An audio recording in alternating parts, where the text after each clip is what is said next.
Hello, everyone. This is Niall with I Am My Best. And I'm just in the process of writing a newsletter about this, but just wanted to give you my raw thoughts because here on YouTube, on this channel, that's pretty much all it is, other than the workshops that I will be launching, which will be much more pre planned and put together. But today, I want to talk about the fine lines that are between optimism, denial, and toxic positivity. So sometimes people get these things mixed up, and sometimes people think they are being really optimistic when really they are putting their head in the sand. Sometimes people think they are optimistic when really they're doing the toxic positivity thing. And that can look different depending on what the circumstances are and what you're going through.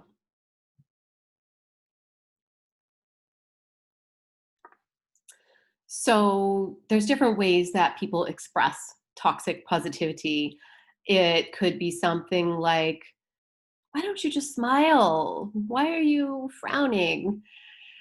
Or someone's trying to sort of coax you into changing your mood. As well intended as that can be, it's actually really not up to anyone else to dictate how you feel. And as hard as it is to see someone that you care about or just someone that you know suffering through whatever it is they're going through, it's not up to you to tell them how to feel or express it. However, I get the intentions. I'm there. I'm a parent. I have people that I love and care about. I don't want to see them sad either. But emotional ownership is real. It's something that we each have inside of us to do, and it's our individual responsibility to own our emotions and figure it out and deal with it and reach out for help. How we express it in public and in front of others is another matter. And of course, that is not something that I take lightly, and that will be something that I cover in a different video. And it's important. It matters because our moods, our states, our emotions, our expressions, they affect other people. And in fact, physiologically, our mental and emotional states can match up with other people's physiology within 15 minutes of being together and talking and being in the same room. So this is important stuff. However, getting back to toxic positivity, no, it's not up to us to tell people to smile. Um, Another way that people express toxic positivity is, oh, well, there's so many starving people in the world. Your problem isn't that big. Thank goodness you're not in that kind of a problem. Comparing problems with problems doesn't serve anything or anyone. It's kind of a slap in the face. It's kind of an insult. I get why people do it, but how often has that helped them? Ask yourself. There's better ways. It could be worse. That's another one. Um, when people are like, oh, I only want good vibes, only want positive vibes all the time. That's nice and everything. And I am a big fan and a big proponent of dwelling in joy more often than dwelling in sadness. And how we intention our days is a big part of that. And there's a lot that goes on to that. But the bottom line is we have to face the truth. We have to face the facts. And so that kind of brings me from toxic positivity into denial. A lot of people really would prefer just to dwell in the more positive experiences because they're not as equipped to deal with negative emotions, whether it's in themselves or in the people that they are around or that they care about or that they love or in their families or whoever. And so they move into kind of a coping mechanism of denial. It is a distraction of the reality of what goes on in humanity. And the bottom line is, as human beings, we all have a range of emotions, and we're all allowed to have that range of emotions, and it's healthy.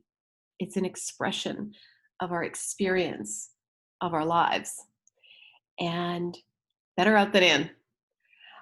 However, again, the nuances of emotional expression are another conversation which we will have. So, denial is a really, really powerful force. It affects a lot of people. A lot of people would rather just be all rainbows and unicorns all day long. And there's a lot that gets swept under the rug that way. Things like grief, things like anger, things like sadness.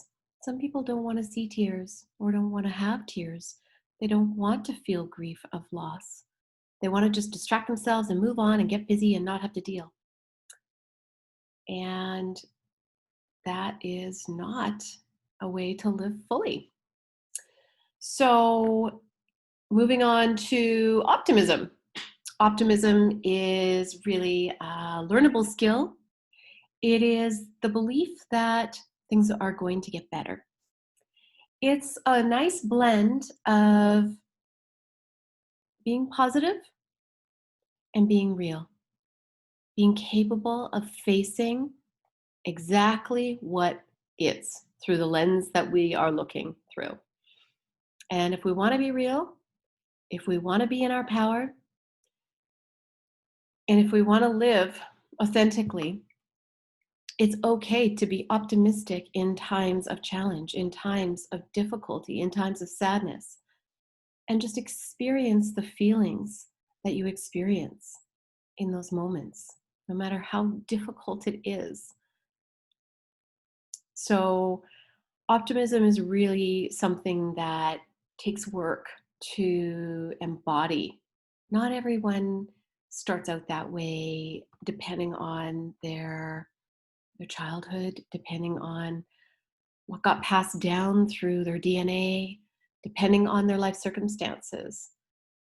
But I'm here to tell you, I know an awful lot of people who've been through an awful lot of things in life that really could take them to the brink of life and death, um, myself included.